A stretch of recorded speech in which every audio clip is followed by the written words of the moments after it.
ओम नमः शिवाय।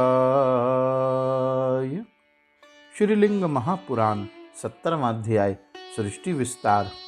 ऋषिगण बोले, सृष्टि का परिचय आपने दिया किंतु विस्तार को नहीं बताया, उसको स्पष्ट नहीं किया। हे सुव्रत, इसको आप विस्तार से बताइए। सूत बोले, ऋषिवरों, महेश्वर महादेव प्रकृति और पुरुष से परे हैं, वह परमात्मा हैं। उसी महेश्वर से अव्यक्त उद्भूत हुआ, जो कि महान कारण है। तत्व के चिंतक विद्वान उसको प्रधान या प्रकृति कहते हैं। यह गंध, रंग और रस से रहित है, उसमें शब्द और स्पर्श भी नहीं है। यह अपरिवर्तनशील, अव्यय, ध्रुव, अक्षय, अनश्वर और आत्मा में नित्य स्थित है। यह जगत की उत्पत्ति का स्रोत है। यह सनातन परम ब्रह्म है। यह महाभूत है। यह सब प्राणियों का भौतिक शरीर है। यह ईश्वर की आज्ञा से प्रेरित है। यह प्रधान ब्रह्म के रूप में अस्तित्व में आया। इसका न आदि है न अंत है। यह अज अर्थात अजन्मा है और 3 गुणों से युक्त है। सूक्ष्म है। यह जगत की उत्पत्ति का स्रोत है और अव्यय है। ना तो यह व्यक्त है और ना यह अविज्ञेय है। जब गुण संभाव में थे, जब उसमें विभाग नहीं हुआ था, जब यह तमोमय था, तब यह दृश्य अर्थात प्रत्यक्ष दिखाई देने वाला जगत शिव जी की इच्छा से अस्तित्व में आया। सृष्टि के काल में प्रत्येक व्यक्तिगत आत्मा में अधिष्ठित प्रभु महत तत्व प्रकृति के सहायक रूप में अपने को प्रकट करते हुए व्यक्त हुआ। यह सूक्ष्म और महान अव्यक्त से ढका हुआ था, जबकि महत सत्व से उद्रिक्त था। तब उसने केवल अस्तित्व को प्रकट अर्थात प्रकाशित किया।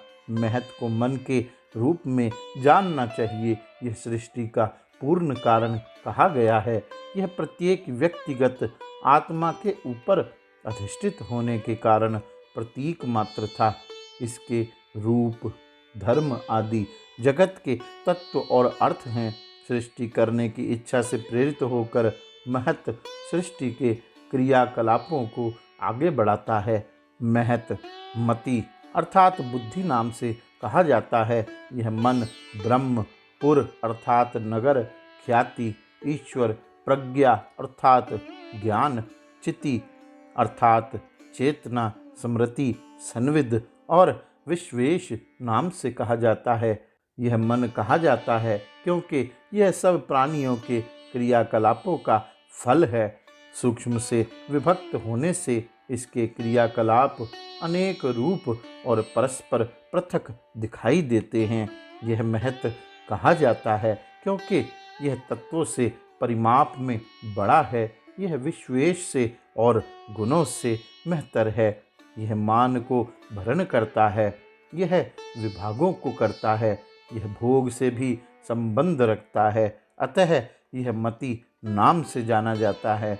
यह ब्रह्म रूप से भी परिभाषित है क्योंकि वृहत होने से, बृहनत्व होने से और भावों का पूरा आश्रय होने से और भावों को धारण करने से यह ब्रह्म है। यह पुह कहलाता है क्योंकि यह देवों को अपने अनुग्रह से पूरता है अर्थात भरता है और मनुष्यों के तत्वों को भावों की ओर ले जाता है। अतः यह पुह है। पुह शब्द प्रह धातु से बना है, जिसका अर्थ है पूरा करना अर्थात भरना। चूँकि पुरुष इसके माध्यम से जाना जाता है और चूँकि यह सब भावों का बोध कराता है, इसलिए इसको बुद्धि कहते हैं।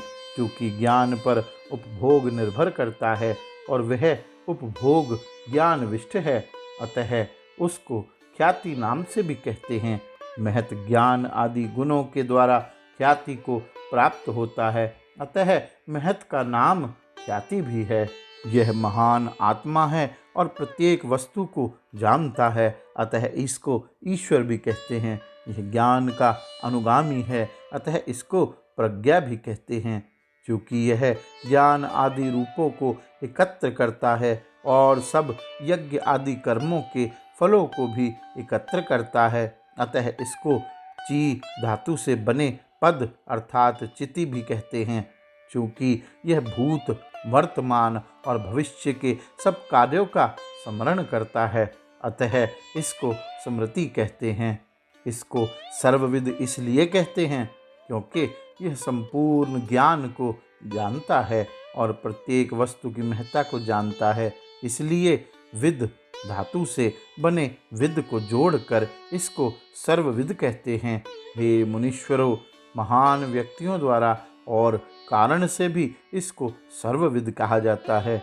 यह सर्वत्र विद्यमान रहता है और उसमें सब कुछ विद्यमान है, अतः उसको सर्वविद कहते हैं। ज्ञा धातु से ज्ञान शब्द बनता है, जिसका अर्थ है जानना, इसलिए उसको ज्ञान कहते हैं। क्योंकि भगवान ज्ञान का स्रोत और भंडार हैं, यह बंधन से मुक्त करने में समर्थ हैं, अतः विद्वान लोग महत को ईश्वर कहते हैं। प्रथम उत्तम तत्व महत के अनेक यथार्थवादी नाम उस विद्वानों द्वारा बताए गए हैं, जो कि तत्वों की प्रकृति के ज्ञाता और जो देव शिव जी के विषय में सदा चिंतन करते हैं। महत सृष्टि के कार्य को आगे बढ़ाता है। जब सृष्टि की रचना करने की इच्छा से प्रेरित होता है, संकल्प और अधय वसाय उसकी दो वृत्तियां हैं। इस महत में 3 गुण होते हैं, किंतु अहंकार जो गुण से उत्पन्न हुआ है, इस प्रकार सारी सृष्टि महत से आवृत है। यह भूत आदि से बाहर है। उसी तम से उत्पन्न अहंकार भूत और तन्मात्राओं की उत्पत्ति हुई है। यह भूत आदि कहलाता है और यह स्वभाव में तामस है, अर्थात तामसी प्रकृति का है। भूत आदि से तन्मात्राएं उत्पन्न हुई, उनसे आकाश उत्पन्न हुआ, जिसको सुशीर भी कहते हैं। उससे शब्द उत्पन्न हुआ। शब्द लक्षण आकाश से स्पर्श मात्र वायु, स्पर्श मात्र वायु से रूप मात्र ज्योति अर्थात अग्नि, रूप मात्र अग्नि से रूपस रूप अग्नि, अग्नि से रस मात्र जल, रस रूप मात्र जल से गंध, तन मात्र पृथ्वी उत्पन्न हुई। गंध पृथ्वी का गुण है। अग्नि तत्व रूप तन मात्रा के साथ रस तन मात्राओं को आवृत किया। जल से गंध तन मात्राओं को आवृत किया। उससे ठोस अर्थात संघात पृथ्वी उत्पन्न हुई। इसका खास गुण गंध है। प्रत्येक तत्व के अपने अपने गुण हैं, जैसे आकाश का शब्द आदि। यह तन्मात्र कहलाता है और इसको प्रकृति को तन्मात्रा कहते हैं। तन्मात्राओं को अविशेष भी कहते हैं, क्योंकि इस स्थिति में वे किसी विशेष को नहीं परिभाषित करते। जो दूसरों से विशिष्ट हो, वे अन्य कारण से भी अविशेष हैं, क्योंकि वे प्रशांत और घोर हैं। उनमें मिश्रण हुआ है। अहंकारियाँ सात्विक से जहाँ सात्विक नीचे गया है, वैकारिक सृष्टि एक साथ कार्य करती है। 5 ज्ञान इंद्रियाँ और 5 कर्म इंद्रियाँ हैं। ये 10 इंद्रियाँ प्राप्ति के साधन हैं। 11वां मन है। वह मन अपने गुण से उभयात्मक है। उसमें ज्ञान और कर्म दोनों इंद्रियों के गुण हैं। 5 ज्ञान इंद्रियाँ हैं। श्रोत अर्थात कान, त्वचा, नेत्र, जिह्वा और नाक अर्थात नासिका। वे अपने अपने से संबंधित गुणों को ग्रहण करने की शक्ति रखती है, जैसे कान सुनने की शक्ति, नेत्र देखने की शक्ति आदि। पैर, गुदा, गुप्त अंग, हाथ और वाक अर्थात बोलने की इंद्रिय, ये कर्म इंद्रियां हैं। उनके कार्य क्रमशः गति अर्थात चलना, मलमूत्र का त्याग, आनंद, शिल्प, आर्ट्स और क्राफ्ट तथा वाक्य बोलना है। आकाश शब्द मात्र स्पर्श मात्र में समाविष्ट हुआ, अतः वायु में 2 गुण हैं, शब्द और स्पर्श। उसी प्रकार शब्द और स्पर्श दोनों रंग में प्रविष्ट हुए, अतः अग्नि में 3 गुण हुए, शब्द स्पर्श और रंग। शब्द स्पर्श और रंग रस में समाविष्ट हुए, अतः जल में 4 गुण हो गए, शब्द स्पर्श रंग और रस। शब्द स्पर्श रंग और रस ये चारों गंध में प्रविष्ट हुए, अतः गंध के साथ हो जाने से पृथ्वी में 5 गुण हो गए, शब्द, स्पर्श, रंग, रस और गंध। अतः पृथ्वी में 5 गुणों के होने से वह 5 महाभूतों अर्थात जल, अग्नि, आकाश और वायु इन सबसे बड़ी हो गई। यह स्थूल रूपा है, वे शांत, घोर और मूढ़ है, अतः उनको अविशेष कहते हैं। एक दूसरे में प्रवेश करने के कारण वे एक दूसरे को धारण करते हैं। वे विशेष कहलाते हैं क्योंकि वे ज्ञानेंद्रियों के द्वारा ग्राह्य हैं। बाल वाले पूर्व सृष्टि के सब गुण प्राप्त करते हैं। इन सब गुणों में से प्रत्येक गुण तत्व का विशिष्ट लक्षण है। किसी तत्व में दूसरा प्रकार गुण पाए जाने पर वह उसके संपर्क से जाना जाएगा। जैसे जल में गंध का अनुभव होने पर कोई कहे कि यह जल का गुण है, तो ऐसा नहीं है, क्योंकि गंध तो पृथ्वी का गुण है। यह इसलिए है क्योंकि जल में गंध पृथ्वी के संपर्क से हुआ और वह वायु के द्वारा महसूस हुई। ये 7 महत् से प्रारंभ और विशेष पर समाप्त होने वाले तत्व अंड को पैदा करते हैं, क्योंकि वो एक दूसरे पर निर्भर हैं। उन पर पुरुष अधिष्ठित है और अव्यक्त अनुग्रह है। पानी में बुलबुले के समान बड़ा अंड विशेष से तुरंत उत्पन्न हुआ।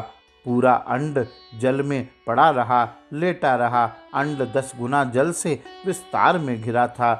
वह जल 10 गुना विस्तार में अग्नि से घिरा था। अग्नि बाहर से वायु द्वारा 10 गुना विस्तार में घिरी थी। वायु भी 10 गुना विस्तार में आकाश से घिरा था। आकाश भी अहंकार से मंडलीकृत घिरा था। अहंकार बुद्धि से और बुद्धि अव्यक्त से घिरा हुआ है। अंड कवर के परत अर्थात ढक्कन में स्थित है। हे सुव्रतो, भव जल में स्थित है। रुद्र अग्नि के मध्य में स्थित है। उग्र वायु में स्थित है। भीम पृथ्वी के मध्य में स्थित है। महेश्वर अहंकार में स्थित है। भगवान ईश बुद्धि में स्थित है। परमेश्वर सर्वत्र स्थित है। अंड इस प्रकार प्राकृत 7 आवर्णों से आवृत है। इस प्रकार 7 आवर्णों को प्रकृति ढके हुए है। इस तरह से एक दूसरे को ढक कर स्थित है। इस प्रकार स्थित ये सब सृष्टि काल में एक दूसरे को धारण करते हैं और प्रलय काल में एक दूसरे को ग्रसते हैं। विकार विकारियों में रहते हैं। ये आधार और अध्यय भाव से रहते हैं। महेश्वर अव्यक्त से बाहर हैं और अंड अव्यक्त से उत्पन्न हुआ है। वही ईश अंड से उत्पन्न हुआ है। वह पुरुष है जो सूर्य के समान प्रभा वाला है। उसमें कार्य का कारण अपनी स्वतंत्र इच्छा से प्राप्त है। वह प्रथम शरीरी अर्थात शरीरधारी है। उसको पुरुष कहते हैं। विष्णु जो सब देवों से नमस्कृत हैं, उस पुरुष के वाम अंग से उत्पन्न हुए हैं। परमेश्वर की इच्छा से उसके वाम अंग से विष्णु और लक्ष्मी उत्पन्न हुए और दक्षिण अंग से जगत गुरु ब्रह्मा और सरस्वती उत्पन्न हुए।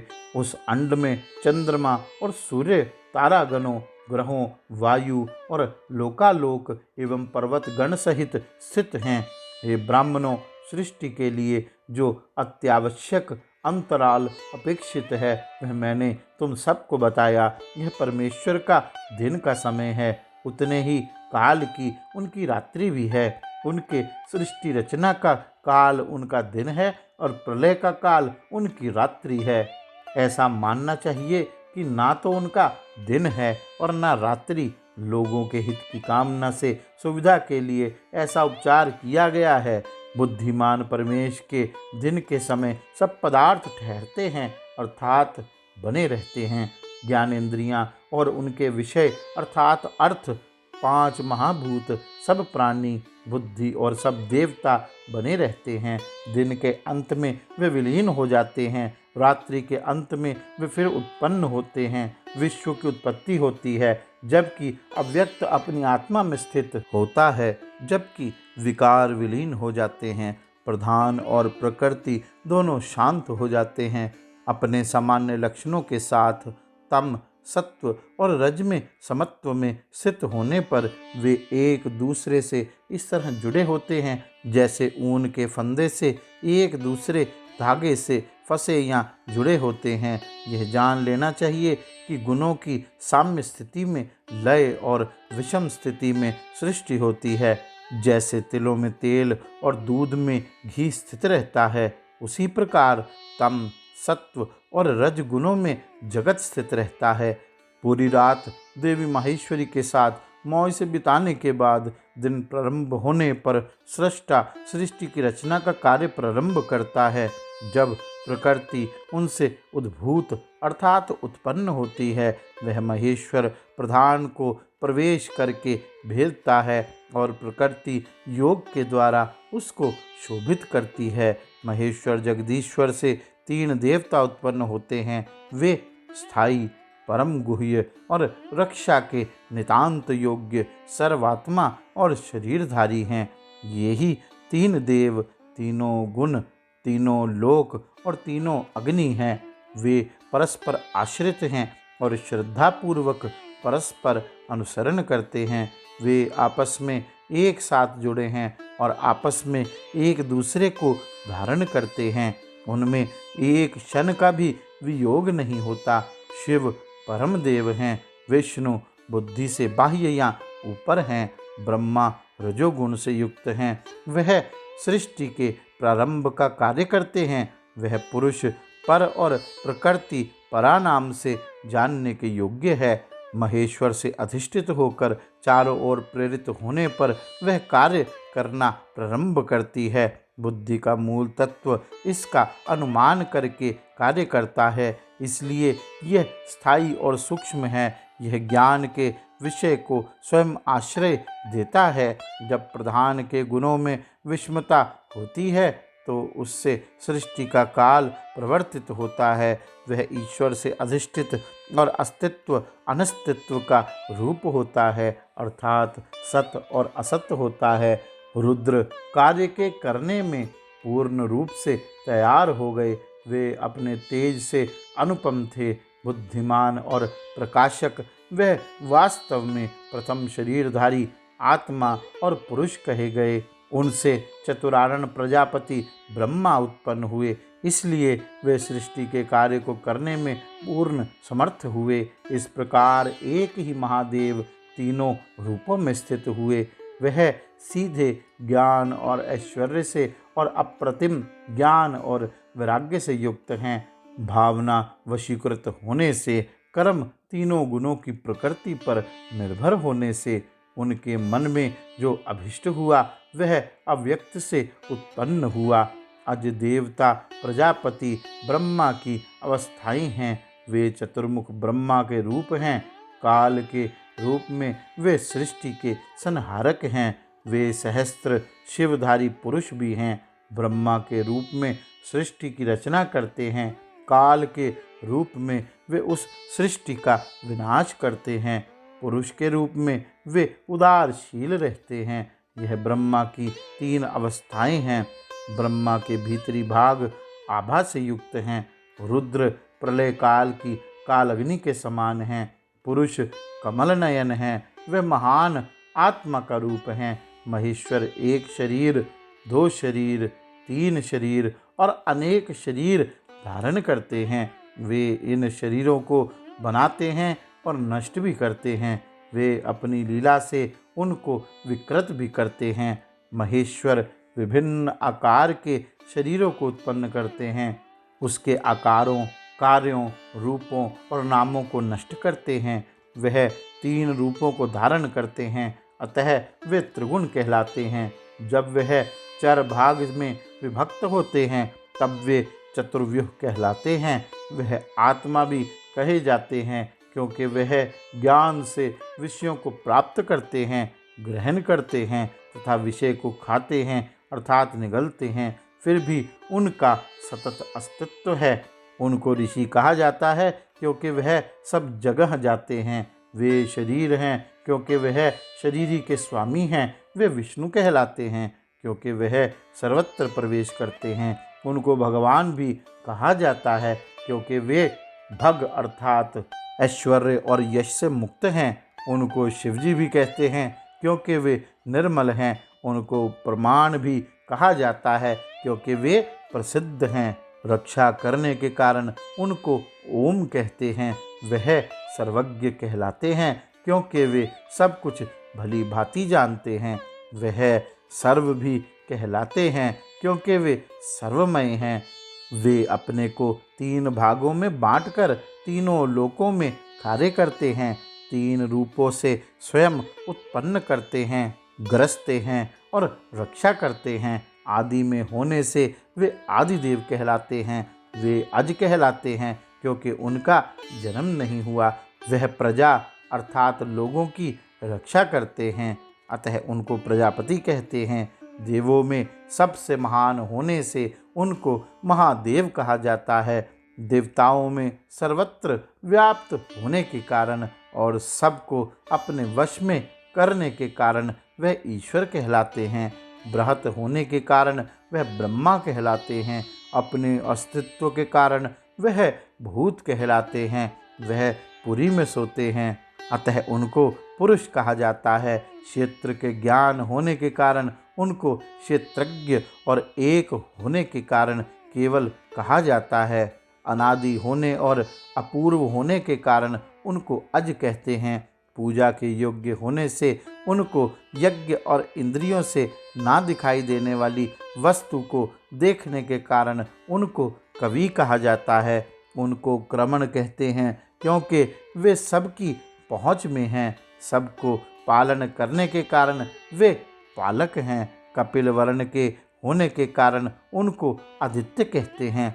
अग्रज अर्थात प्रथम उत्पन्न होने के कारण उनको अग्नि कहते हैं। सब हिरण्य अंडों की उत्पत्ति का स्रोत होने और हिरण्य के अंड से उत्पन्न होने के कारण उनको हिरण्यगर्भ कहते हैं। स्वयंभू विश्वात्मा का जो काल बीत गया और जो अस्तित्व में है उसकी गणना 100 वर्षों में भी नहीं की जा सकती। आधा परार्ध वर्तमान ब्रह्मा की आयु पहले ही बीत चुकी है। उसके बराबर का दूसरा काल अर्थात द्वितीय परार्ध अब भी शेष है। उसके अंत में लोगों का विनाश अर्थात प्रलय होगी। कल्प के ये दिन करोड़ों और हजारों करोड़ों बीत गए, अब उतने ही बाकी हैं। जो कल्प चालू है यह वाराह कल्प है। हे ब्राह्मणों, यह प्रथम कल्प ब्रह्मा का दिन है। उसके भीतर वराह कल्प युग है। उसके भीतर 14 मनु हैं। पहला मनु स्वयंभुव है। यह 7 द्वीपों और पर्वतों से युक्त यह पृथ्वी उन महेश्वरों द्वारा रक्षा की जाती है। यह रक्षा उनकी तपस्या और प्रजाओं के माध्यम से होती है। उनका विस्तृत विवरण सुनिए। एक मनवंत्र के वर्णन से सब मनवंतरों का और एक कल्प के वर्णन से सब कल्पों का वर्णन उसी तरह समझना चाहिए। बीते हुए कल्प अपने वंशों के राजाओं आदि के कर्म को भविष्य के कल्पों पर छोड़ जाते हैं। अर्थात जैसा कार्य एक कल्प में रहता है वैसा ही दूसरे कल्पों में रहता है। इसमें वही सब कर्म होता है। जब पृथ्वी तल नष्ट हो गया तब केवल जल शेष रह गया। उस शांत और विस्तृत जल में कुछ भी नहीं मालूम पड़ता था। सब सागर के रूप में विस्तृत फैले हुए उस जल में समस्त स्थावर और जंगम नष्ट हो गए। तब ब्रह्मा ने 1000 नेत्रों और 1000 पैरों वाले और 1000 सिर वाले रूप को धारण किया। तब उनको नारायण कहा गया। वह सुनहरे रंग के पुरुष थे और अतीन्द्रिय थे, ज्ञानेंद्रियों से परे थे। तब वह उस विस्तृत जल में सो गए। सत्व गुण के उद्रेक से जब वह जागे तो उन्होंने लोक को शून्य देखा। तब उन्होंने नारायण के प्रति यह श्लोक पढ़ा। हम लोग सुनते हैं कि नार का अर्थ जल या पुत्र होता है। उन्होंने जलों से भरकर अपना शरण स्थल बनाया। जलों में सोने अर्थात शयन करने के कारण उनको नारायण कहा गया या नारायण कहलाए। जल में चारों युगों के 1000 वर्ष जल में निवास करने के बाद रात्रि के अंत में उन्होंने सृष्टि के प्रयोजन से ब्रह्मा का रूप धारण किया। ब्रह्मा वायु होकर उस जल में घूमने लगे, जैसे वर्षा ऋतु में रात में जुगनू घूमते हैं। उसके बाद पृथ्वी तो पानी के भीतर चली गई। अनुमान से जानकर उन्होंने अन्य कल्पों की तरह जैसे दूसरा रूप धारण किया था, वैसे ही अन्य रूप धारण करके पृथ्वी का उद्धार करने का निश्चय किया। इस पृथ्वी को ऊपर लाने के लिए मैं कौन सा रूप धारण करूं, ऐसा उन्होंने सोचा। फिर उन्होंने जल में क्रीड़ा करने के अनुरूप वराह रूप धारण किया। वह रूप सब प्राणियों के लिए अदृश्य था। यह स्वयं ब्रह्मा का कथन है। उन्होंने पृथ्वी को ऊपर उठाकर लाने के लिए वराह रूप में पाताल में प्रवेश किया। वराह रूप में उन्होंने जल से घिरी हुई पृथ्वी के पास पहुंचकर उसको उठा लिया। जल लोगों के कल्याण के लिए तुरंत समुद्रों और नदियों में भर गया।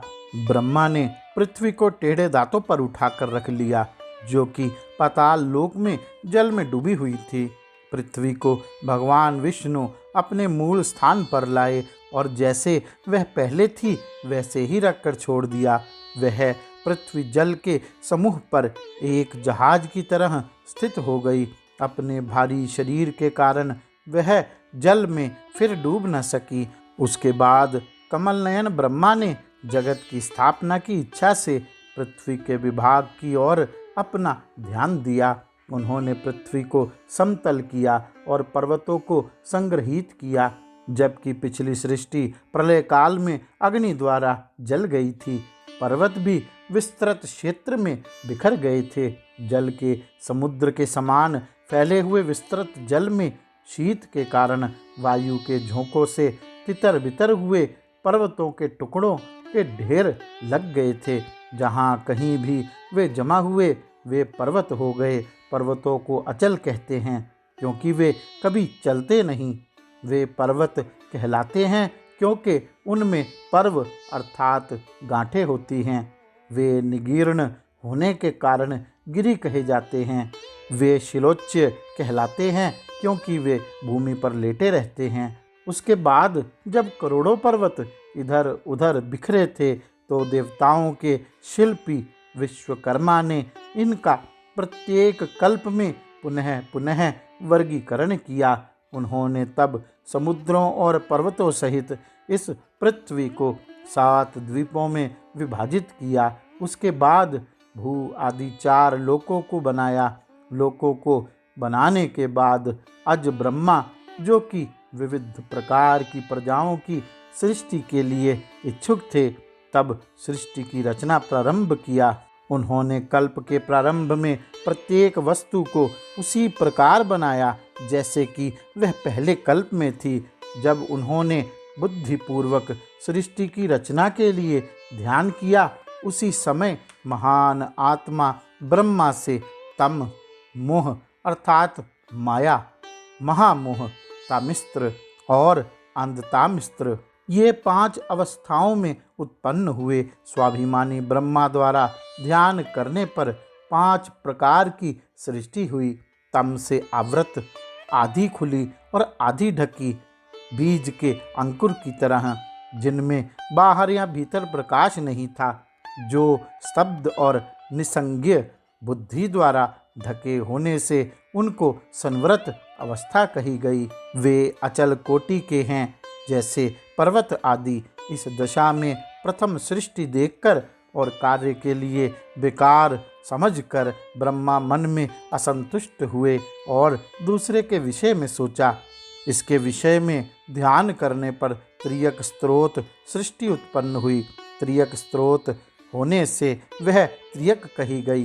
हे ब्राह्मणों, पशु आदि वह प्रसिद्ध सृष्टि हुई। ये वे हैं जो गलत रास्ते पर चलते हैं।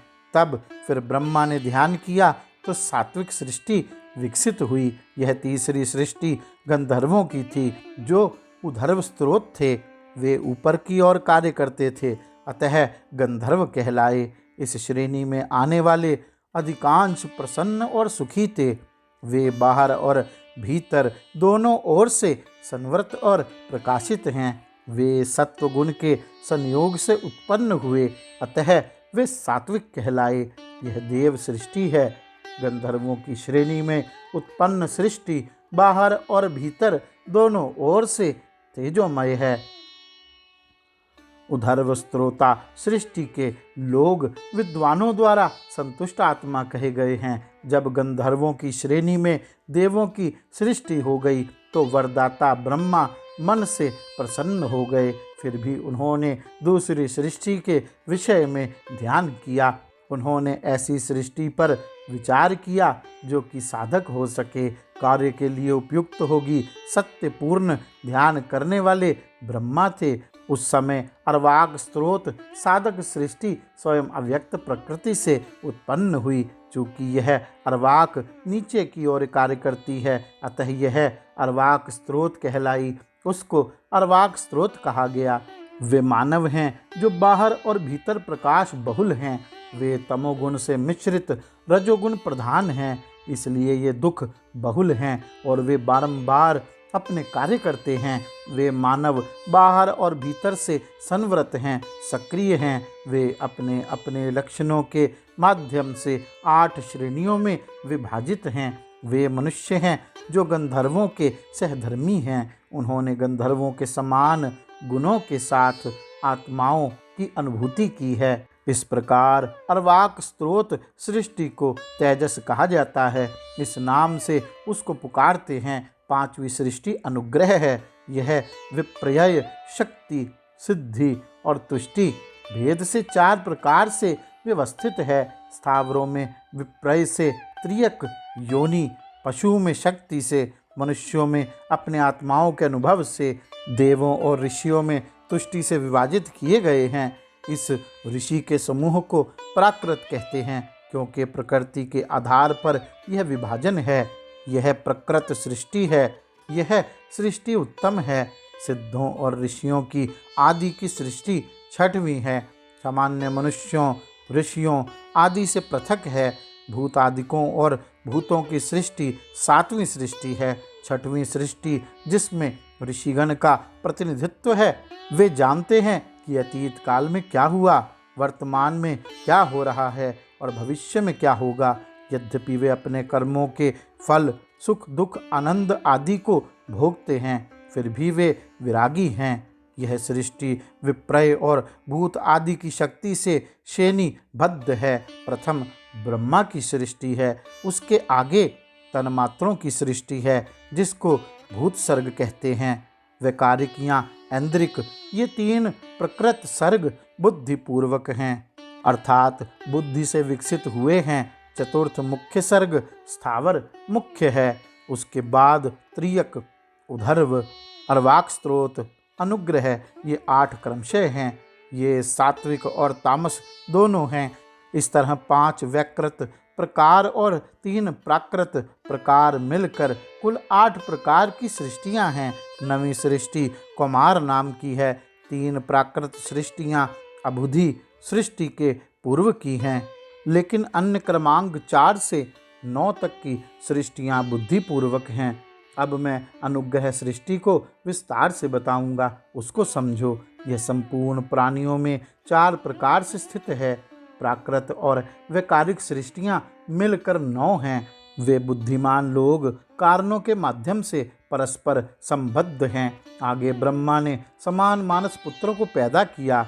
उनमें से रभु और सनत कुमार ब्रह्मचारी रहे। वे पूर्व उत्पन्न थे। वे सब पुत्रों से बड़े थे। 8वां कल्प समाप्त होने के बाद वे लोक के साक्षी थे। प्राचीन दोनों पुत्र अपने तेज को संक्षिप्त करके वराह कल्प में भूलोक में बस गए। वे दोनों मोक्ष की कामना से अपने में अपनी आत्मा को स्थित करके पूजा, धर्म और काम को छोड़कर वैरागी हो गए। सनत कुमार जैसे उत्पन्न थे वैसे ही बालक के समान बने रहे, इसलिए सनत के साथ कुमार शब्द जोड़कर उनको सनत कुमार कहा गया। ब्रह्मा ने सनत, सनक और विद्वान सनातन को उत्पन्न किया। अपने पूर्ण ज्ञान के द्वारा महान शक्तिशाली वे ऋषि संसारिक कार्यों से विरत रहे। वे योगी हुए, अतः संसारिक क्रियाकलापों में प्रवृत्त नहीं हुए। बिना संतान को पैदा किए ही वे प्रलय काल में मृत्यु को प्राप्त हुए। उनकी मृत्यु के बाद ब्रह्मा ने फिर मानस पुत्र उत्पन्न किए, जो कार्यक्षम थे और अपने स्थान से अभिमानी थे, जिन्होंने प्रलय पर्यंत इस पृथ्वी को धारण किया। ब्रह्मा ने जल, अग्नि, पृथ्वी, आकाश, स्वर्ग, समुद्रों, नदियों, पर्वतों, वनस्पतियों, औषधियों, लताओं, वृक्षों और पर्वतों, लवों, दिशाओं, मुहूर्तों, संधि, रात और दिन, पक्षों, मासों, अयनों, उत्तरायण, दक्षिणायन, वर्षों और युगों को बनाया। ये सब अपने स्थान के अभिमानी और अपने निवासों के नामों से प्रसिद्ध हुए। ब्रह्मा ने देवताओं को, ऋषियों को भी उत्पन्न किया। वे मरीचि, भृगु, अंगिरा, पुलस्त्य, पुलह, क्रतु, दक्ष, अत्रि, वशिष्ठ नाम के थे। ब्रह्मा ने इन 9 मानस पुत्रों को उत्पन्न किया। कमल से उत्पन्न ब्रह्मा ने पूर्ववत सब ब्रह्म ज्ञानियों के लिए निवास निर्धारित किया, जो कि स्वयं ब्रह्मा के समान थे। तब ब्रह्मा ने संकल्प और धर्म की सृष्टि की। धर्म को व्यवसाय से और संकल्प को संकल्प से उत्पन्न किया। तब प्रभु ब्रह्मा से रुचि नामक मानस पुत्र उत्पन्न हुआ।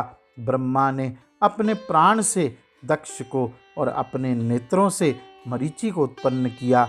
भृगु ब्रह्मा के हृदय से उत्पन्न हुए। उन्होंने अंगिरा को अपने सिर से और अत्रि को अपने कानों से उत्पन्न किया। उन्होंने पुलस्त्य को उदान वायु से और पुलह को व्यान वायु से उत्पन्न किया। वशिष्ठ समान वायु से उत्पन्न हुए। ब्रह्मा ने क्रतु को अपान वायु से उत्पन्न किया। इस प्रकार ब्रह्मा से कुल मिलाकर 11 दिव्य पुत्र हुए। धर्म आदि ब्रह्मा के प्रथम उत्पन्न पुत्र हैं। नवपुत्र भृगु तथा अन्य वे सब ब्रह्मा के पुत्र हैं और सब ब्रह्मवादी हैं। वे पुराने गृहस्थ हैं। उन्होंने ही धर्म का प्रचार किया, आगे बढ़ाया। उनमें से 12 देवों के स्वामी थे। उनके वंशज दिव्य और सात्विक गुणों से युक्त थे। वे क्रियावान, उत्तम संतान वाले और महर्षियों द्वारा सम्मानित थे। रघु और सनत कुमार ये दोनों ब्रह्मचारी थे। वे अग्रज थे, अतः सबों में श्रेष्ठ थे। 8वें कल्प के बीत जाने पर लोकों के साक्षी प्राचीन ये दोनों ऋषि अपने तेज को संक्षिप्त करके लोक में दीप्यमान हुए। वे दोनों ने आत्मा में परमात्मा को आरोपित करके एवं यौगिक अनुष्ठान करके प्रजा, धर्म और काम को छोड़कर संसार से वैराग्य ले लिया। सनत ने अपना बालकवत रूप धारण किए रखा, अतः उन्हें सनत कुमार कहा गया। इसके बाद ब्रह्मा जी ने अपना ध्यान जारी रखा। उनके मानस पुत्र उत्पन्न हुए। बुद्धिमान ब्रह्मा के शरीर से कार्य और कारण प्रक्रिया के माध्यम से व्यक्तिगत आत्माएं उत्पन्न हुई। उसके बाद ब्रह्मा देवों, असुरों, पितरों और मनुष्यों ये 4 प्रकार के वर्गों की सृष्टि करने को इच्छुक हुए। तब उन्होंने अपने को जल में स्थित किया। तब उन्होंने ऐसा किया और सृष्टि पर ध्यान लगाया। तब घोर अंधकार उत्पन्न हुआ। तभी उनकी जांग से असुर उत्पन्न हुए। हे ब्राह्मणों, असु का अर्थ है प्राण। प्राणवायु से उत्पन्न होने के कारण वे असुर कहलाए। जिस शरीर से उन्होंने सब असुरों को उत्पन्न किया, उस शरीर अर्थात तनु को उन्होंने छोड़ दिया। उससे तुरंत रात्रि हो गई। रात्रि अंधकारमय होती है, इससे चलना फिरना रुक जाता है। अतः अंधकार से ढके लोग रात्रि में सोते हैं। असुरों की सृष्टि करके फिर ब्रह्मा जी ने दूसरा शरीर धारण किया। यह शरीर अव्यक्त था और अधिकांश सत्वगुण बहुल था। अतः उन्होंने इस शरीर की पूजा की। अतः उन्होंने उस शरीर को यौगिक कार्यों में लगाया तो वे प्रसन्न थे। तब उनके चमकते हुए मुख से देवता उत्पन्न हुए। ब्रह्मा जी के दिव्यमान मुख से उत्पन्न होने के कारण वे देवता कहलाए। दिव धातु का अर्थ क्रीड़ा करना, इसलिए देवता क्रीड़ा से उत्पन्न हुए। देवताओं को उत्पन्न करने के बाद ब्रह्मा जी ने दूसरा शरीर ग्रहण किया। जब उन्होंने पहले वाले शरीर को छोड़ा त्यों ही तुरंत दिन हो गया। इसलिए धर्म से युक्त दिन की देवता लोग उपासना करते हैं। तब उन्होंने जो नया शरीर धारण किया वह सत्व गुणमय था। प्रभु ब्रह्मा ने पुत्रों पर पिता के समान अपना ध्यान पुनः चालू किया। तब उनके दोनों अंगों दाहिने और बाएं से दिन और रात्रि के मध्य पितृ लोग उत्पन्न हुए। अतः देवता पितृ हैं और उनकी हैसियत उसी कारण से पितृ की है। ब्रह्मा ने उस शरीर को भी त्याग दिया। तब तुरंत दिन हो गया। देवताओं को दिन और असुरों को रात्रि प्रिय होती है। अब दोनों के मध्य में जो है वह वरिष्ठ काल पितरों का है। इसलिए देवतागण, ऋषिगण और मनुष्य लोग दिन और रात्रि के मध्य में स्थित शरीर की उपासना करते हैं। तब ब्रह्मा जी ने रजोगुणमय शरीर को धारण किया। उन्होंने मन से रज प्रिय मानस पुत्र को उत्पन्न किया। वे रजोगुण प्रिय मानस पुत्र मनुष्य उत्पन्न हुए। उनको उत्पन्न करने के बाद ब्रह्मा जी ने अपना शरीर त्याग दिया। उस शरीर को ब्रह्मा द्वारा छोड़ते ही तुरंत ज्योत्सना अर्थात चंद्रमा का प्रकाश उजाली रात हो गई। इसलिए चंद्रमा का प्रकाश फैलते ही लोग प्रसन्न हो जाते हैं। इस प्रकार उस महान आत्मा ब्रह्मा द्वारा शरीरों को त्यागने के बाद तुरंत रात्रि, दिन, संध्या और ज्योत्सना हो गई। ज्योत्सना, संध्या और दिन ये तीनों सत्व मात्रात्मक अर्थात अच्छाई के गुण हैं। रात्रि तमो मात्रात्मक अर्थात अंधकार के गुण से युक्त होती है। इसलिए उसको निशा कहते हैं, क्योंकि देवता दिन के द्वारा उत्पन्न किए हैं। इसलिए देवता दिन से तुष्टि से ब्रह्मा के मुख से उत्पन्न हुए हैं। उनका जन्म दिन में हुआ है, अतः वे दिन में बलवान होते हैं। ब्रह्मा ने अपनी जांघों से असुरों को रात में पैदा किया, अतः वे रात्रि में बलवान होते हैं। ये समय सबके लिए कारण होते हैं। अतीत, वर्तमान और भविष्य देवताओं, असुरों, पितरों और मनुष्यों के लिए सब मनवंतरों के भूत और भविष्य में निर्मित होते हैं। ब्रह्मा के 4 शरीर ज्योत्सना, रात्रि, दिन और संध्या होते हैं। इनको आम्भसी कहते हैं। भा अर्थात धातु का अर्थ चमकना है। विद्वानों ने आम्भसी शब्द को इस धातु से बनाया है। इनकी रचना के बाद ब्रह्मा जी ने अपने शरीर से देवों, मानवों, असुरों और पितरों को बनाया। उसके बाद उन्होंने उस शरीर को त्याग दिया तो उससे ज्योत्सना उत्पन्न हुई और दूसरा रूप तमोगुण अर्थात अंधकार और रजोगुण का ले लिया। रात्रि में ब्रह्मा ने प्राणियों को रचा जो कि क्षुधा अर्थात भूख से पीड़ित थे। उन लोगों ने कहा कि हम लोग इन शरीरों की रक्षा करेंगे। ऐसा कहकर उन भूख से पीड़ित व्यक्तियों ने ब्रह्मा के शरीर को काटने की कोशिश की। वे लोग राक्षस कहलाए। वे रात्रि में चलने वाले निशाचर थे। वे भूख से पीड़ित थे, जिन्होंने कहा कि हम इन शरीरों को खाएंगे। वे अपने कर्म से और गुह्य अर्थात गुप्त कर्म से यक्ष और गुह्यक कहलाए। रक्ष धातु का अर्थ रक्षा करना और यक्ष का अर्थ खाना होता है। इस सृष्टि को देखकर बुद्धिमान ब्रह्मा के बाल शीर्ण हो गए। वे शीर्ण बाल जो कि ब्रह्मा के सिर से झड़कर नीचे गिर पड़े, वे सर्प हो गए। चूँकि वे हीन थे अतः उनको अहि कहा गया। वे ब्रह्मा के सिर से गिरे, इस कारण उनको पन्नग कहा गया। वे सर्प हैं क्योंकि वे रेंगते हैं। इनके भयंकर क्रोध से उत्पन्न अग्नि विष बन गया। वह सर्पों में प्रवेश कर गया, इसलिए वे विष के साथ पैदा होते हैं। सर्पों को उत्पन्न करने के बाद क्रुद्ध ब्रह्मा ने उग्र आत्माओं को जन्म दिया, जो कपीश रंग के भयानक कच्चे मांस के भक्षक भूतगण थे। वे अस्तित्व में आए और वे भूत और पिशाच कहलाए, क्योंकि वे कच्चा मांस खाने वाले थे। उसके बाद प्रसन्न गान करने वाले गंधर्व उत्पन्न हुए। धै धातु का अर्थ गाना है। वे वाक गाते हुए उत्पन्न हुए, अतः वे गंधर्व नाम से जाने गए। इन 8 विभागों की सृष्टि करने के बाद युवा ब्रह्मा ने अपनी स्वेच्छा से पक्षियों की सृष्टि की। चूंकि वे जहाँ चाहे अपने से घूम सकते हैं, अतः वयस अर्थात पक्षी नाम से जाने गए, क्योंकि वे ब्रह्मा की वयस अर्थात युवा अवस्था में उत्पन्न किए गए थे। पशुओं की सृष्टि करने के बाद ब्रह्मा जी ने पक्षधारी पशु के झुंड को उत्पन्न किया।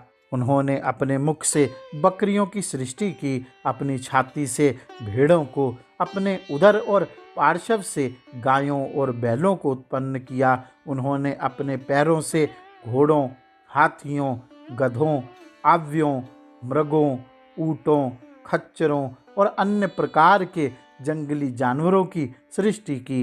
पौधे और फलदायक वृक्षों को अपनी शरीर के बालों से उत्पन्न किया। पशुओं और पादपों की सृष्टि के बाद वह यज्ञ करने में लग गए। इनको ग्राम्य पशु कहते हैं, जैसे गायें, भैंसे, घोड़े, गधे आदि जंगली पशुओं को समझो। ये जंगली पशु कहलाते हैं। जैसे शिकार के पशु शिकारी कुत्ते, 2 खुर वाले हाथी, बानर, पक्षी पंचम, आदक, पशु षष्ठ, सरीसृप 7, भैंसे, गवल अर्थात बैल का एक प्रकार, भालू, बंदर, शरभ अर्थात 8 पैरों का मृग, भेड़िया और सिंह जंगली पशु हैं। अपने प्रथम मुख से ब्रह्मा ने गायत्री, त्रिक मंत्रों, त्विष्ट, साम, रथंतर और अग्निष्टोम पद्म की सृष्टि की। अपने दक्षिण मुख से उन्होंने यजुः, त्रिष्टुभ छंद, पंचदश स्तोम, बृहद साम और उकथ्य पद्म को रचा। अपने पश्चिम मुख से उन्होंने साम, जगती छंदः, सप्तदश स्तोतम, वैरूप साम और अतिरात्र पद्मों की रचना की। अपने उत्तर मुख से उन्होंने 21 अथर्व प्रार्थना मंत्रों, आप्तोय, अर्यम, अनुष्टभ छंद और वैराज छंदों की रचना की।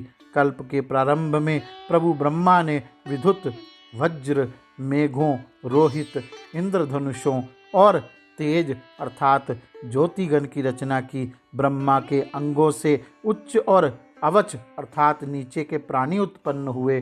4 समूहों देवों, असुरों, मानवों और पितरों की सृष्टि करने के बाद उन्होंने स्थावर और जंगम, यक्षों, पिशाचों, गंधर्वों, अप्सराओं, नरों, किन्नरों, राक्षसों, पक्षियों, पशुओं, जंगली पशुओं और सर्पों की रचना की। अव्यय और व्यय, स्थावर और जंगम सृष्ट प्राणी हैं। पूर्व सृष्टि में उनके जो कर्म थे वे ही कर्म अगली सृष्टियों में करेंगे। वही स्वभाव, हिंसा, अहिंसा, नम्रता, क्रूरता, धर्म और अधर्म, सत्य और असत्य अपने गुणों के कारण वे अपनाते और उनमें ही वे आनंदित होते हैं। जबकि महाभूत इंद्रियों के कार्यों, विषयों और उनके रूपों की सृष्टि की गई थी, तो सृष्टा ने स्वयं ज्ञान इंद्रियों को उनके विषयों में नियोजित किया था। कुछ मनुष्य कहते हैं कि विविध कर्मों का कारण मनुष्यों का प्रयास है। अन्य लोग कहते हैं कि यह दैव है। भूत चिंतक इसको कहते हैं कि यह स्वभाव है, किंतु वास्तव में पौरुष, कर्म, दैव और स्वभाव फलियां परिणाम के स्वभाव पर निर्भर होता है। वे जानते हैं कि इनमें से कोई स्वतः दूसरे से बड़ा नहीं है और ना तो कोई एक दूसरे से अलग किया जा सकता है। यह उनका स्वभाव है। वे सब एक नहीं हो सकते और ना तो इकट्ठे हो सकते हैं, क्योंकि वे उनकी अलग अलग इकाई है। कर्मस्थ लोग फल को विषय कहते हैं। सत्वस्थ अच्छाई के गुण पर निर्भर हैं, निष्पक्ष भाव रखते हैं, समदर्शी हैं। भूतों के नाम, रूप और कृतों का आगे का विकास वेद के शब्दों से महेश्वर ने स्वयं आदि में ही बनाया था। आज वेदों के अनुसार प्रलय के अंतिम रात्रि के अंत में उत्पन्न ऋषियों के नाम और कर्म उसी प्रकार रखे थे जैसे पूर्व में थे। अव्यक्त से उत्पन्न ब्रह्मा की सृष्टियाँ ऐसी ही हैं। ब्रह्मा ने स्थावर और चर प्राणियों की सृष्टि अपनी मानसिक सिद्धि के माध्यम से की, जबकि ये अच्छी प्रजाओं की सृष्टि ब्रह्मा जी को उचित नहीं लगी। तब तमो मात्रा से आवृत वे शोक से दुखी हुए। तब उन्होंने अपनी बुद्धि को एक निश्चित निर्णय निकालने में लगाया। उन्होंने अपनी बुद्धि से विचार किया कि सत्व और रज को छोड़कर तमो मात्रा पूर्ण नियामक नियंत्रक है। तब जगतपति ब्रह्मा दुख से दुखी हुए। तब इन्होंने तम और रज को सत्व से ढक दिया। इस प्रकार तम मिथुन या एक जोड़ा हो गया। जब यह भयानक स्वभाव का जोड़ा उत्पन्न हुआ, तब मृतप्राय ब्रह्मा को फिर प्रसन्नता हुई। तब ब्रह्मा ने अपनी भास्वर देह को दो भागों में बांट दिया। आधे शरीर से वे मनुष्य और आधे शरीर से उन्होंने शत्रुपा को उत्पन्न किया। ब्रह्मा जी ने प्रेम पूर्वक भूतों की माता प्रकृति को उत्पन्न किया। वह अपनी महानता से स्वयं और पृथ्वी से व्याप्त होकर स्थित हुई। ब्रह्मा जी का आधा शरीर स्वर्ग को आवृत करके वहाँ स्थित हैं। आधे शरीर से उत्पन्न शत्रुपा ने सैकड़ों हजारों वर्षों तक परम कठिन तपस्या की और फलस्वरूप एक यशस्वी विख्यात पुरुष को पति के रूप में प्राप्त किया। वह पुरुष स्वयंभुव मनु कहलाए। उनका 4 युगों का 70 सेट मनवंतर है। उनकी पत्नी शत्रुपा थी, जो योनि से नहीं उत्पन्न थी। वे उनके साथ रमण करते थे, अतः उसका नाम रति भी हुआ।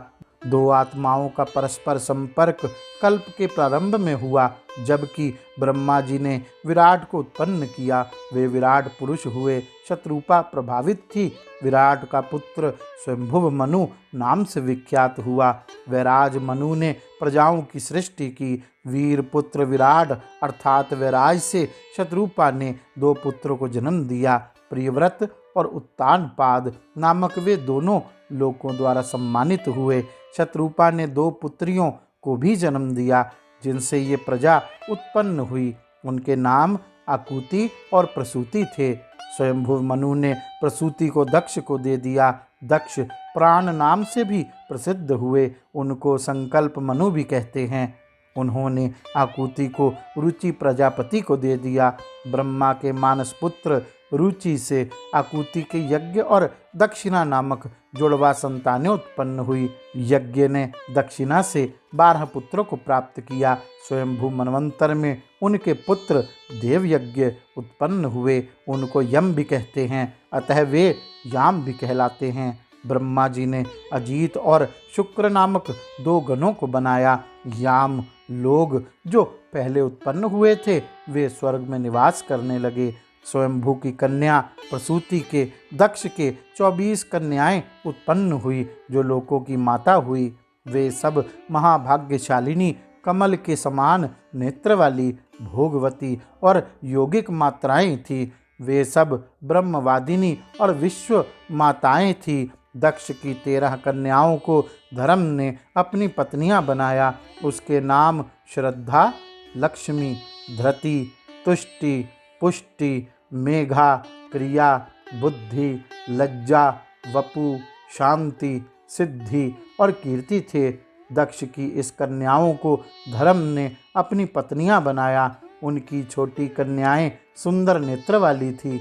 उनके नाम सती, ख्याति, संभूति, समृति, प्रीति, क्षमा, सन्नति, अनुसुईया, ऊर्जा, स्वाहा और स्वधा थे। अन्य महर्षियों ने उनको अपनी पत्नियां बनाया। वे महर्षि रुद्र, भृगु, मरीचि, अंगीरा, पुलह, क्रतु, पुलस्त्य, अत्रि, वशिष्ठ, अग्नि और पितृ थे। उन्होंने सती को, भव को, ख्याति को, भृगु को, संभूति मरीचि को, समृति अंगीरा को, प्रीति पुलस्त्य को, क्षमा पुलह को, सन्नति क्रतु को, अनुसूया अत्रि को, ऊर्जा वशिष्ठ को, स्वाहा अग्नि को, स्वधा पितरों को दिया। ये सब महाभाग्यशालिनी थी।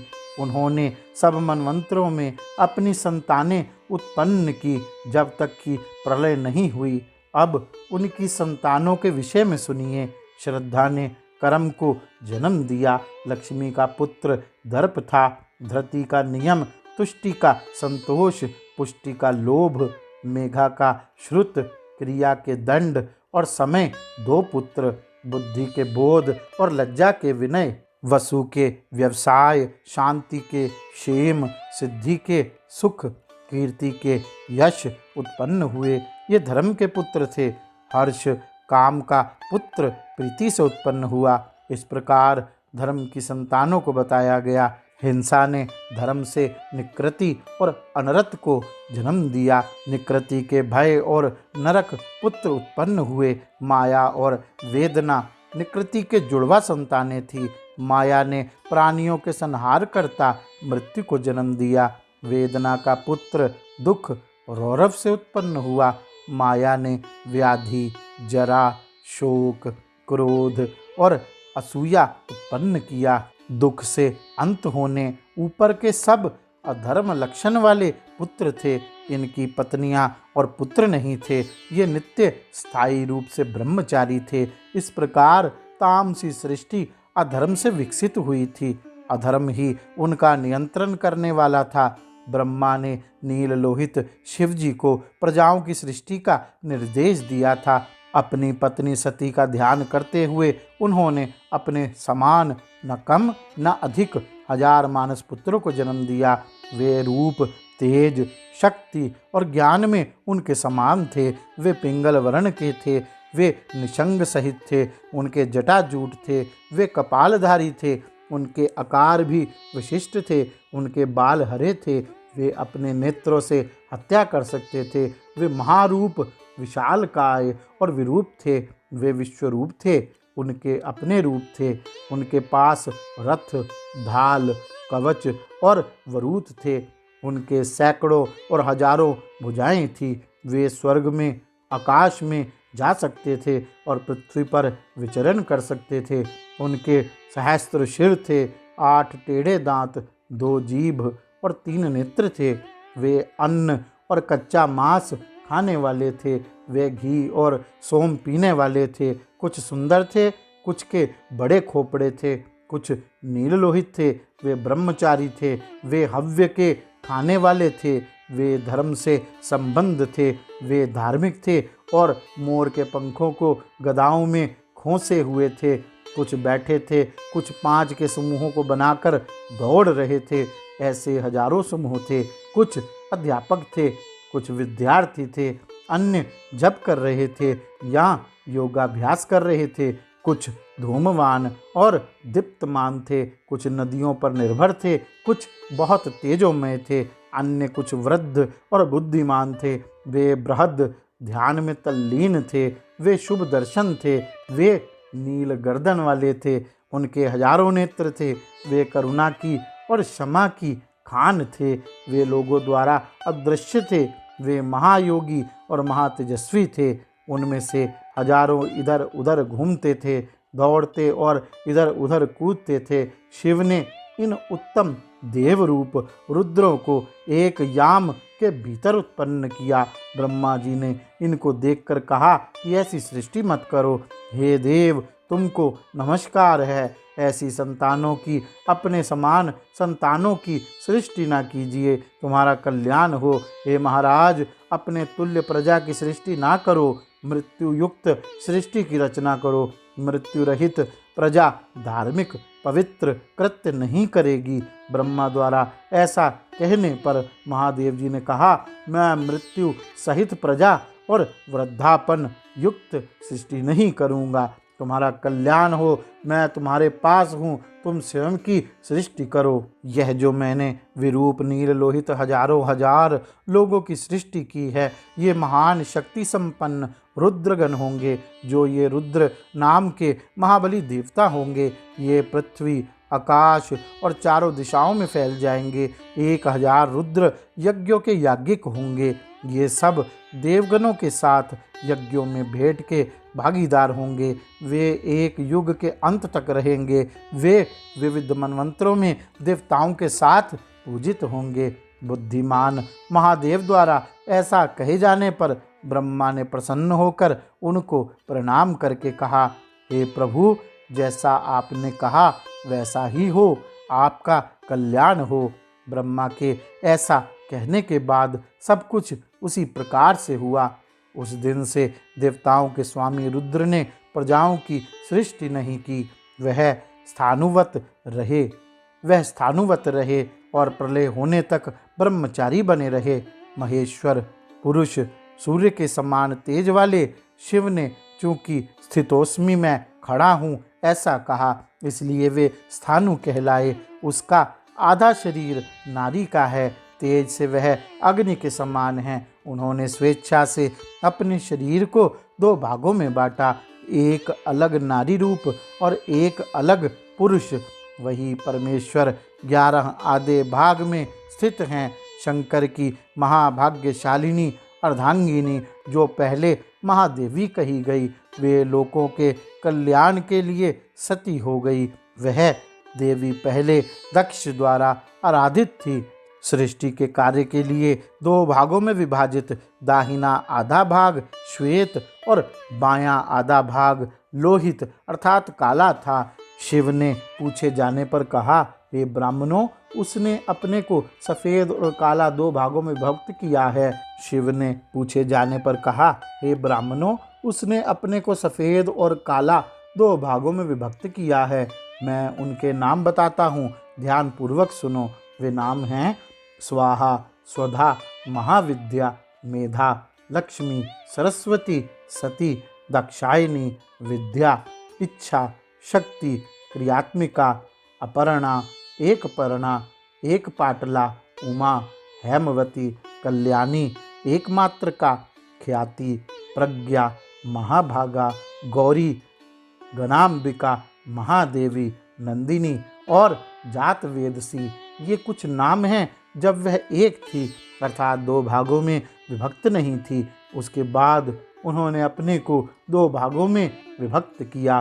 तब उनके नाम हुए सावित्री, वरदा, पुण्या, पावनी, लोकविश्रुता, आज्ञा, आवेशनी, कृष्णा, तामसी, सात्विकी, शिवा, प्रकृति, विकृति, रौद्री, दुर्गा, भद्रा, प्रमाथिनी, कालरात्रि, महामाया, रेवती, भूतनाशिका। द्वापर युग के अंत में हे सुव्रतो, उनके नाम ये हैं गौतमी, कौशिकी, आर्या, चंडी, कात्यायनी, सती, कुमारी, यादवी देवी, वरदा, कृष्ण पिंगला, बहिर्ध्वजा, शूलधरा, परमा, ब्रह्मचारिणी, महेंद्रोपेंद्र, भगिनी, ध्वशद्वती, एक शूलधरक, अपराजिता, बहुभुजा, प्रगल्भा, सिंहवाहिनी, शुंबादि दैत्य हंत्री, महामहीश मर्दिनी, अमोघा, विंध्यनिल्या, विक्रांता, गणनायिका। देवी के ये नाम यथाक्रम से हैं। मेरे द्वारा कथित भद्रकाली नाम अच्छा फलदायक है। जो मनुष्य इन नामों को पढ़ता है उनके पाप दूर हो जाते हैं। वन में, पर्वत पर, पुर में, घर में, जल में या स्थल में इन नामों को पढ़ने से रक्षा होती है। बाघों, हाथियों, राजाओं या चोरों से तथा सब भय के स्थान में, सब आपदा के समक्ष में देवी के नामों को पढ़ना चाहिए। बच्चों को जब बुरी नज़र लगी हो, बुरे ग्रह से पीड़ित हो, भूत प्रेत बाधा हो, पूतना और माताओं से पीड़ा हो तो रक्षा के लिए इन नामों को पढ़ना चाहिए। महादेवी के 2 भाग अर्थात कलाएं हैं, प्रज्ञा और श्री। इन दोनों से हजारों देवियां उत्पन्न हुई हैं। उनसे यह संपूर्ण जगत व्याप्त है। लोगों के कल्याण के लिए रुद्र, महेश्वर, देवेश, शिव अपनी अर्धांगिनी सती के साथ स्वयं स्थित हैं। वे परमेश्वर रुद्र और पशुपति हैं। उन्होंने पहले त्रिपुर का दाह किया था। उनके तेज से देवगण पशु अर्थात व्यक्तिगत आत्मा हुए। वह जो आदि सृष्टि के क्रम को पढ़ेगा या सुनेगा अथवा उत्तम ब्राह्मणों को सुनावेगा, वह ब्रह्मलोक को प्राप्त करेगा। गौरी शंकर भगवान की जय। ओम नमः शिवाय।